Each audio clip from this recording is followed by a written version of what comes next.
আরে বাবা কি আর করা যাব, চেষ্টা তো আর কম করতেছি না।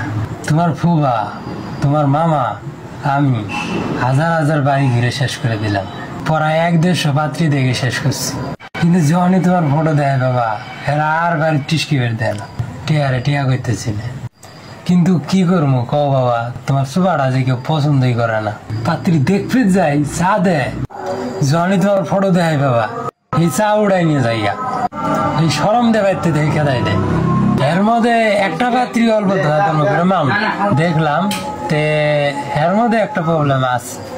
আগে এক স্বামীর ভাত খাইতো, এখান থেকে ঘুরে আয় বলছে জামাই বিদেশে কাম করতো, বাড়িতে হুডু মুডু করে পড়ছেন ধরা, পরে হেজাম আর রাহানিকে তালাক দিছে।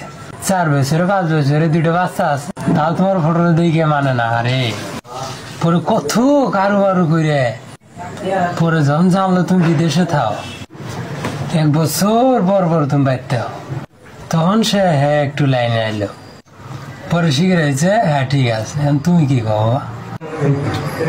তোমরা যেটা করো সেটার মধ্যে রাজি আমি।